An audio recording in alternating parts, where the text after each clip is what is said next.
आप देख रहे हैं जी के जॉब एग्जाम यूट्यूब चैनल। तो चलिए शुरू करते हैं आज का सेशन को। तो आज की क्लास के वीडियो में मैं आपको बताने वाला हूं भारतीय इतिहास की महत्वपूर्ण तिथियां जिनसे प्रश्न हर एक प्रतियोगी परीक्षा में 2 से 3 प्रश्न पूछे ही जाते हैं। तो आप वीडियो को शुरू से लेकर के अंत तक जरूर देखिएगा। तो आपको मैं पहले ही बता देना चाहता हूं कि डेली की वीडियो का जो पीडीएफ होता है आपको फ्री में दिया जाता है। तो वीडियो को शुरू से लेकर के अंत तक जरूर देखिएगा, क्योंकि एक एक प्रश्न आपके एग्जाम के पॉइंट ऑफ व्यू से काफी महत्वपूर्ण है। और आज की क्लास की वीडियो में से कितने प्रश्न का आंसर आप सही दे पाते हैं, अपना स्कोर कमेंट बॉक्स में जरूर बताइएगा। तो चलिए शुरू करते हैं आज का सेशन को। तो आज का पहला प्रश्न है, जैन धर्म के संस्थापक वर्धमान महावीर का जन्म कब हुआ था? जैन धर्म के संस्थापक महावीर का जन्म कब हुआ था? तो सही आंसर हो जाएगा ऑप्शन ए 540 ईसा पूर्व में। जैन धर्म के संस्थापक वर्धमान महावीर का जन्म 540 ईसा पूर्व में हुआ था।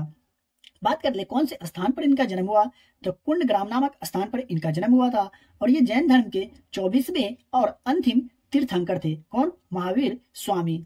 तो यहाँ से आपको 4 प्रश्न कवर हो गए। एक तो ये जैन धर्म के संस्थापक कौन थे, तो महावीर स्वामी। और महावीर स्वामी का जन्म जो हुआ कब हुआ? 540 ईसा पूर्व में। और ये कौन से स्थान पर? तो कुंडग्राम नामक स्थान पर। और ये जैन धर्म के 24वें और अंतिम तीर्थंकर थे। तो यहाँ से प्रश्न एग्जाम में पूछे जाते हैं, इसलिए मैं आपको एक्स्ट्रा फैक्ट के साथ बताया हूं। तो ये आप जरूर नोट करने की कोशिश करें। चलिए देखते हैं अगला प्रश्न को।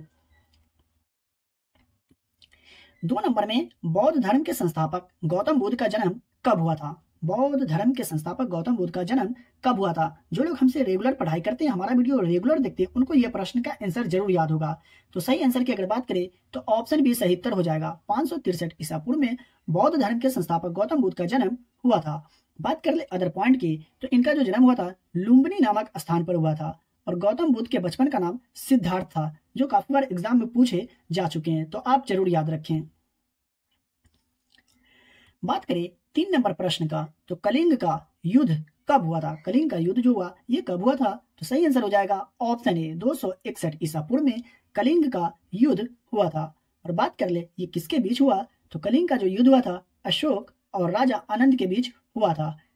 अशोक ने कलिंग पर विजय प्राप्त किया। तो ये आप जरूर याद रखें कि कलिंग का युद्ध कब हुआ? 261 ईसा पूर्व में। और किसके बीच? तो अशोक और राजा आनंद के बीच।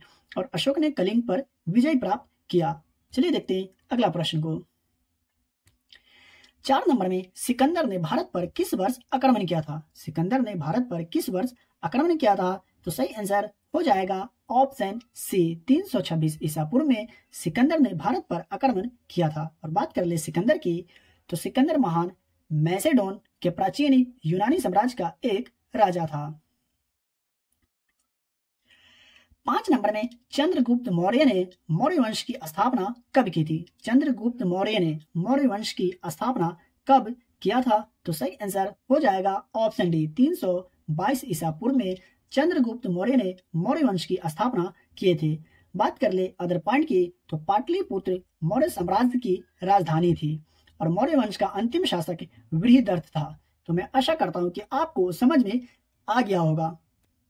6 नंबर में, मोहम्मद बिन कासिम का भारत पर प्रथम अरब आक्रमण कब हुआ? मोहम्मद बिन कासिम के द्वारा भारत पर प्रथम अरब आक्रमण कब किया गया? तो सही आंसर हो जाएगा ऑप्शन ए 712 ईस्वी में। जी हाँ साथियों, तो चलिए देखते हैं अगला प्रश्न को। लेकिन उससे पहले अगर आप हमारे चैनल पर पहली बार आए, वीडियो को अभी तक लाइक नहीं किए, तो वीडियो को लाइक कर दीजिए। चैनल को सब्सक्राइब नहीं किया तो चैनल को सब्सक्राइब करके बेल आइकन को प्रेस जरूर कर लीजिए, क्योंकि यहाँ आपको काफी महत्वपूर्ण प्रश्न बताए जाते हैं, पढ़ाए जाते हैं, वही टॉपिक बताए जाते हैं, पढ़ाए जाते हैं, जिनसे प्रश्न आपको अपने एग्जाम में देखने को मिल सकते हैं और इससे पहले वाले एग्जाम में पूछे जा चुके हैं। और यहाँ आपको प्रैक्टिस भी कराए जाते हैं। तो आप हमसे जुड़ के रहें और अपने एग्जाम की तैयारी को स्ट्रॉन्ग करके अपने एग्जाम को क्रैक करें और अपने दोस्तों रिलेटिव में भी शेयर जरूर करें। चलिए देखते हैं अगला प्रश्न को। 7 नंबर में, भारत पर पहली बार महमूद गजनी ने कब आक्रमण किया था? भारत पर पहली बार मोहम्मद गजनी ने कब आक्रमण किया था? तो सही आंसर हो जाएगा ऑप्शन बी 1001 ईस्वी में भारत पर पहली बार महमूद गजनी ने आक्रमण किया था। बात कर ले अदर पॉइंट की, तो महमूद गजनी ने 1001 से 1026 के दौरान 17 बार आक्रमण किया। जी हाँ साथियों, 1001 से 1026 के दौरान 17 बार भारत पर आक्रमण किया। महमूद गजनी सुब्तगीन का पुत्र था। तो ये भी आप याद रखें। 8 नंबर में तराइन का प्रथम युद्ध कब हुआ था? तराइन का जो प्रथम युद्ध हुआ था कब हुआ था? तो सही आंसर हो जाएगा ऑप्शन सी, 1191 ईस्वी में तराइन का प्रथम युद्ध हुआ था। और बात कर ले इनसे संबंधित महत्वपूर्ण पॉइंट की, तो तराइन का प्रथम युद्ध पृथ्वीराज चौहान और मोहम्मद गौरी के बीच हुआ था। तो ये आप याद रखें कि तराइन का जो प्रथम युद्ध हुआ था किसके बीच हुआ? तो पृथ्वीराज चौहान और मोहम्मद गौरी के बीच। और इस युद्ध में पृथ्वीराज चौहान ने मोहम्मद गौरी को हराकर जीता था। तो ये भी आप याद रखिए। वहीं अगर बात करें तराइन का द्वितीय युद्ध का, तो ये 1192 ईस्वी में हुई थी। 9 नंबर में चंदावर का युद्ध किस वर्ष हुई थी? चंदावर का जो युद्ध हुआ था किस वर्ष हुआ था? तो सही आंसर हो जाएगा ऑप्शन बी, 1194 ईस्वी में चंदावर का युद्ध हुआ था। और ये जो युद्ध हुआ था ये किसके बीच हुआ? तो चंदावर का युद्ध मोहम्मद गौरी और कन्नौज के राजा जयचंद के बीच लड़ा गया था, जिसमें जयचंद की हार हुई थी। तो मैं आशा करता हूं कि आपको समझ में जरूर आ गया होगा कि चंदावर का युद्ध किस वर्ष हुआ और ये किसके बीच हुआ। 10 नंबर में कुतुबुद्दीन ऐबक द्वारा दिल्ली सल्तनत की स्थापना किस वर्ष हुई थी? कुतुबुद्दीन ऐबक के द्वारा दिल्ली सल्तनत की जो स्थापना की गई थी ये किस वर्ष हुई थी? तो सही आंसर की अगर बात करें तो ऑप्शन डी सही उत्तर होगा। जी हाँ साथियों, 1206 ईस्वी में कुतुबुद्दीन ऐबक के द्वारा दिल्ली सल्तनत की स्थापना की गई थी। 11 नंबर में रजिया सुल्तान गद्दी पर कब बैठी? रजिया सुल्तान जो थी ये गद्दी पर कब बैठी? तो सही आंसर हो जाएगा ऑप्शन बी, 1326 ईस्वी में रजिया सुल्तान गद्दी पर बैठी। बात करें रजिया सुल्तान की तो इसका कार्यकाल क्या रहा? 1236 से 1240 ईस्वी तक वह गुलाम वंश से संबंधित थी। चलिए देखते हैं अगला प्रश्न को। बात करें अदर पॉइंट की तो वह मध्यकालीन भारत की पहली और अंतिम मुस्लिम महिला शासक थी। कौन? रजिया सुल्तान। 12 नंबर में खिलजी वंश की स्थापना जलालुद्दीन खिलजी ने कब किया? खिलजी वंश की स्थापना जलालुद्दीन खिलजी ने कब किया? तो सही आंसर हो जाएगा ऑप्शन डी, 1290 ईस्वी में खिलजी वंश की स्थापना जलालुद्दीन खिलजी ने किया था। तो यहां से आपको दो प्रश्न कवर हो गए कि खिलजी वंश की स्थापना किसने की है? तो जलालुद्दीन खिलजी ने। और कब? तो 1290 ईस्वी में। अब इनसे संबंधित महत्वपूर्ण पॉइंट को देख लेते हैं। तो खिलजी वंश मध्यकालीन भारत का एक राजवंश था। खिलजी वंश जो था ये मध्यकालीन भारत का एक राजवंश था और इसने दिल्ली की सत्ता पर 1290 से 1320 ईस्वी तक राज किया। साथियों, किसी भी प्रश्न में अगर आपको डाउट हो, किसी भी प्रश्न के उत्तर में अगर आपको डाउट हो तो आप हमसे कमेंट बॉक्स में पूछ सकते हैं। मैं सभी लोगों के कमेंट को रीड करता हूं और जवाब भी देता हूं। 13 नंबर में गयासुद्दीन तुगलक ने तुगलक वंश की स्थापना कब की थी? गयासुद्दीन तुगलक ने तुगलक वंश की स्थापना कब की थी? तो सही आंसर हो जाएगा ऑप्शन ए, 1320 ईस्वी में गयासुद्दीन तुगलक ने तुगलक वंश की स्थापना किया था। अब इनसे संबंधित पॉइंट को देखते हैं। तो तुगलक वंश का संस्थापक गयासुद्दीन तुगलक था। बात करें दूसरे पॉइंट की तो तुगलक वंश की स्थापना गाजी मलिक ने गयासुद्दीन तुगलक की उपाधि धारण करके की थी। तो कौन सा उपाधि धारण करके? तो गाजी मलिक ने गयासुद्दीन तुगलक की उपाधि धारण करके तुगलक वंश की स्थापना किया था। 14 नंबर में मोरक्को यात्री इब्न बतूता मध्य एशिया के मार्ग से होते हुए भारत कब पहुंचा था? तो ये प्रश्न का सही आंसर हो जाएगा ऑप्शन सी, 1333 ईस्वी में मोरक्को यात्री इब्न बतूता मध्य एशिया के मार्ग होते हुए भारत पहुंचा था 1333 ईस्वी में। तो यहाँ से आपको दो प्रश्न कवर हो गए। एक तो ये कि इब्न बतूता जो था ये कहाँ का यात्री था, ये भी प्रश्न एग्जाम में पूछे जा चुके हैं। तो ये मोरक्को का यात्री था और ये भारत कब पहुंचा? तो 1333 ईस्वी में। अब इनसे संबंधित महत्वपूर्ण पॉइंट को देखते हैं। तो इब्न बतूता मोहम्मद बिन तुगलक के शासनकाल में भारत आया था। तो यह भी प्रश्न पूछा जाता है कि इब्न बतूता किसके शासनकाल में भारत आया था? तो मोहम्मद बिन तुगलक के शासनकाल में। 15 नंबर में हरिहर एवं बुक्का के द्वारा विजयनगर साम्राज्य की स्थापना कब की गई? हरिहर एवं बुक्का के द्वारा विजयनगर साम्राज्य की स्थापना कब की गई? तो ये प्रश्न का आंसर मैं आशा करता हूं कि आप लोगों को जरूर याद होगा। तो सही आंसर हो जाएगा ऑप्शन बी। जी हाँ साथियों, 1336 ईस्वी में हरिहर एवं बुक्का के द्वारा विजयनगर साम्राज्य की स्थापना की गई थी। 16 नंबर में खिज्र खान ने दिल्ली में सैयद वंश की स्थापना कब की? तो सही आंसर हो जाएगा ऑप्शन ए, 1414 ईस्वी में खिज्र खान ने दिल्ली में सैयद वंश की स्थापना की। बात करें अदर पॉइंट की तो खिज्र खान ने दिल्ली की सत्ता दौलत खान लोधी से छीनकर सैयद वंश की स्थापना की। 17 नंबर में बहलोल लोधी द्वारा लोधी वंश की स्थापना कब की गई थी? बहलोल लोधी द्वारा लोधी वंश की स्थापना कब की गई थी? तो सही आंसर हो जाएगा ऑप्शन सी, 1451 ईस्वी में बहलोल लोधी द्वारा लोधी वंश की स्थापना की गई थी। बात कर ले अदर पॉइंट की, तो लोधी वंश ने भारतवर्ष में 1451 से 1526 के दौरान शासन किया। तो इसका कार्यकाल आप जरूर याद रखिए, 1451 से 1526 ईस्वी तक। 18 नंबर में शेर शाह सूरी का मकबरा निर्माण किस वर्ष पूरा हुआ? शेर शाह सूरी का मकबरा का निर्माण किस वर्ष पूरा हुआ? तो सही आंसर हो जाएगा ऑप्शन बी, 1545 ईस्वी में शेर शाह सूरी के मकबरे का निर्माण पूरा हुआ। बात करें अदर पॉइंट की, तो शेर शाह सूरी का मकबरा सासाराम बिहार राज्य में स्थित है। तो ये आप याद रखिए। इस मकबरे का निर्माण कार्य इनके बेटे इस्लाम शाह ने पूरा करवाया था। तो ये भी आप याद रखिए। ये प्रश्न जरूर पूछा जाता है, पूछा भी गया है कि शेर शाह का मकबरा जो है ये कहाँ स्थित है या कौन से राज्य में स्थित है? तो बिहार राज्य में, बिहार राज्य के सासाराम शहर में स्थित है। तो ये आप जरूर याद रखें। 19 नंबर में पानीपत का प्रथम युद्ध किस वर्ष में हुआ था? पानीपत का प्रथम जो युद्ध हुआ ये किस वर्ष हुआ? तो ये प्रश्न का आंसर मैं आशा करता हूं कि आप लोगों को जरूर याद होगा। तो सही आंसर की अगर बात करें तो ऑप्शन डी सही उत्तर हो जाएगा। 1526 ईस्वी में पानीपत का प्रथम युद्ध हुआ था।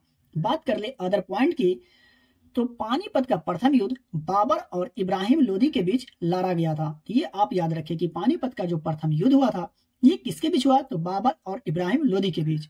और बाबर ने इब्राहिम लोदी को हराया था। किसने? बाबर ने इब्राहिम लोदी को हराया था। बात करें दूसरे पॉइंट की, तो पानीपत का द्वितीय युद्ध 1556 ईस्वी को लड़ा गया था। तो ये भी आप याद रखें कि पानीपत का दूसरा जो युद्ध हुआ कब हुआ? 1556 ईस्वी को। किसके बीच? तो हेमू और अकबर के बीच लड़ा गया था पानीपत का द्वितीय युद्ध। बात करें पानीपत का तृतीय युद्ध का, तो ये 1761 ईस्वी में हुआ था। तो मैं आशा करता हूं कि आपको जरूर याद हो गया होगा कि पानीपत का प्रथम युद्ध कब हुआ? तो 1526 में। दूसरा युद्ध कब हुआ? तो 1556 में। और तीसरा युद्ध कब हुआ? तो 1761 में। 20 नंबर में खानवा का युद्ध कब हुआ था? खानवा का जो युद्ध हुआ था कब हुआ था? तो सही आंसर की अगर बात किया जाए तो ऑप्शन क्या? 20 सही उत्तर होगा। 1527 ईस्वी में खानवा का युद्ध हुआ था। बात करें अदर पॉइंट की, तो बाबर और राणा संगा के बीच लड़ा गया था खानवा का युद्ध। खानवा के युद्ध में बाबर ने राणा संगा को हराया था। तो ये आप जरूर याद रखें। 21 नंबर में घाघरा का युद्ध डैश में लड़ा गया था। घाघरा का जो युद्ध हुआ था ये कब हुआ था? तो सही आंसर हो जाएगा ऑप्शन सी। जी हाँ साथियों, 1529 ईस्वी में घाघरा का युद्ध लड़ा गया था। और बात करें अदर पॉइंट की, तो अफगान राजा महमूद लोदी और मुगल बादशाह बाबर के बीच घाघरा का युद्ध हुआ था। 22 नंबर में चौसा का युद्ध कब लड़ा गया था? चौसा का युद्ध कब लड़ा गया था? तो सही आंसर की अगर बात करें तो ऑप्शन ए सही उत्तर होगा। 1539 में चौसा का युद्ध लड़ा गया था। और बात करें अदर पॉइंट की, तो चौसा का युद्ध हुमायूं और शेर शाह सूरी के बीच लड़ा। तो ये भी आप याद रखें कि चौसा का युद्ध जो हुआ ये कब हुआ? 1539 में। और किसके बीच? तो हुमायूं और शेर शाह सूरी के बीच। 23 नंबर में किस वर्ष अकबर ने पहली बार जजिया कर समाप्त किया? किस वर्ष अकबर ने पहली बार जजिया कर को समाप्त किया? तो सही आंसर हो जाएगा ऑप्शन ए। 1564 में अकबर ने पहली बार जजिया कर को समाप्त किया था। 24 नंबर में तालीकोटा का युद्ध कब लड़ा गया? तालीकोटा का युद्ध जो हुआ ये कब लड़ा गया था? तो सही आंसर हो जाएगा ऑप्शन सी। 1565 में तालीकोटा का युद्ध लड़ा गया था। और बात करें अदर पॉइंट की, तो तालीकोटा की लड़ाई विजयनगर साम्राज्य और दक्कन सल्तनत के बीच लड़ी गई थी। तो ये आप याद रखें। 25 नंबर में किस वर्ष में हल्दी घाटी का युद्ध हुआ था? किस वर्ष में हल्दी घाटी का युद्ध यानी हल्दी घाटी का जो युद्ध हुआ ये किस वर्ष हुआ? तो सही आंसर हो जाएगा ऑप्शन बी। 1576 ईस्वी में हल्दी घाटी का युद्ध हुआ था। 26 नंबर में अकबर द्वारा दीन इलाही धर्म की घोषणा कब की गई? अकबर द्वारा दीन इलाही धर्म की घोषणा कब की गई? तो सही आंसर हो जाएगा ऑप्शन ए। 1582 ईस्वी में अकबर द्वारा दीन इलाही धर्म की घोषणा की गई थी। 27 नंबर में ईस्ट इंडिया कंपनी की स्थापना कब हुई थी? ईस्ट इंडिया कंपनी की स्थापना कब हुई थी? तो ये भी प्रश्न का आंसर मैं आशा करता हूं कि आप लोगों को जरूर याद होगा, क्योंकि इससे पहले वाले की वीडियो में मैं आपको बता चुका हूं। तो सही आंसर हो जाएगा ऑप्शन सी, 1600 ईस्वी में ईस्ट इंडिया कंपनी की स्थापना हुई थी। 28 नंबर में नादिर शाह ने कब भारत पर आक्रमण और दिल्ली को लूटा? नादिर शाह ने कब भारत पर आक्रमण भी किया और दिल्ली को लूटा? तो सही आंसर हो जाएगा ऑप्शन ए, कब? 1739 में नादिर शाह ने भारत पर आक्रमण किया और दिल्ली को लूटा था। 29 नंबर में पलासी का युद्ध किस वर्ष में हुआ था? पलासी का युद्ध किस वर्ष हुआ था? तो सही आंसर हो जाएगा ऑप्शन बी, 1757 में पलासी का युद्ध हुआ था। और बात करें अदर पॉइंट की, तो सिराज उद दौला और ब्रिटिश सेना के बीच पलासी का युद्ध हुआ था। तो ये आप याद रखें कि पलासी का जो युद्ध हुआ कब हुआ? तो 1757 में। और किसके बीच? तो सिराज उद दौला और ब्रिटिश सेना के बीच। 30 नंबर में बक्सर का युद्ध कब हुआ था? बक्सर का जो युद्ध हुआ ये कब हुआ? तो ये प्रश्न का सही आंसर मैं आशा करता हूं कि आप सभी लोगों को जरूर याद होगा। तो सही आंसर क्या होगा? ऑप्शन डी, 1764 ईस्वी में बक्सर का युद्ध हुआ था। 31 नंबर में प्रथम अंग्ल मैसूर युद्ध 1767 से 1769 किसके बीच लड़ा गया था? प्रथम अंग्ल मैसूर युद्ध 1767 से 1769 किसके बीच लड़ा गया? तो सही आंसर हो जाएगा ऑप्शन ए, हैदर अली और अंग्रेजों के बीच लड़ा गया था।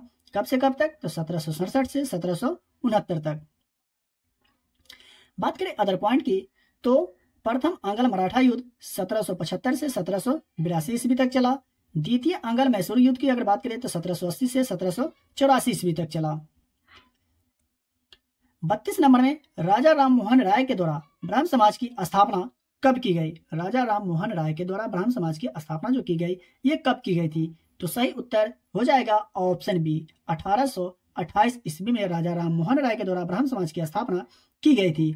बात करें अदर पॉइंट की, तो राजा राम मोहन राय को आधुनिक भारत का जनक माना जाता है। तो ये भी आप याद रखें। 33 नंबर में प्रथम भारतीय स्वतंत्रता संग्राम विद्रोह, जिसे सिपाही विद्रोह के नाम से भी जाना जाता है, ये किस वर्ष में हुआ था? प्रथम भारतीय स्वतंत्रता संग्राम विद्रोह, जिसे सिपाही विद्रोह के नाम से भी जाना जाता है, ये किस वर्ष हुआ था? तो ये प्रश्न का आंसर मैं आशा करता हूं कि आप सभी लोगों को जरूर याद होगा। तो सही आंसर हो जाएगा ऑप्शन सी, 1857 में प्रथम भारतीय स्वतंत्रता संग्राम विद्रोह हुआ था, जिसे सिपाही विद्रोह के नाम से भी जाना जाता है।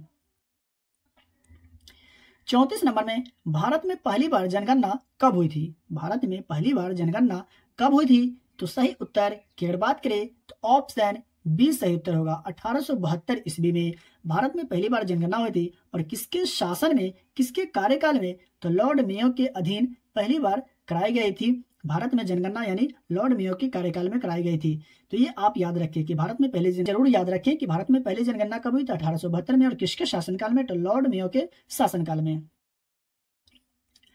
35 नंबर में भारतीय राष्ट्रीय कांग्रेस की स्थापना किस वर्ष हुई? जी हाँ साथियों, भारतीय राष्ट्रीय कांग्रेस की स्थापना किस वर्ष हुई थी? तो यहाँ से प्रश्न आपको एग्जाम में देखने को जरूर मिलेंगे, तो मैं आपको बार बार बताता हूँ, ये आप जरूर याद रखें। तो सही आंसर की अगर बात करें तो ऑप्शन बी सही उत्तर होगा। 1885 ईस्वी में भारतीय राष्ट्रीय कांग्रेस की स्थापना हुई थी। यहाँ से भी प्रश्न हर एक कम्पिटेटिव एग्जाम में पूछे जाते हैं और बिहार पुलिस में इससे पहले भी पूछे जा चुके हैं। बात करें अदर पॉइंट का, तो भारतीय राष्ट्रीय कांग्रेस के संस्थापक ए.ओ. ह्यूम थे। तो ये आप याद रखिए। बात करें प्रथम अध्यक्ष था, तो व्योमेश चंद्र बनर्जी भारतीय राष्ट्रीय कांग्रेस के प्रथम अध्यक्ष थे।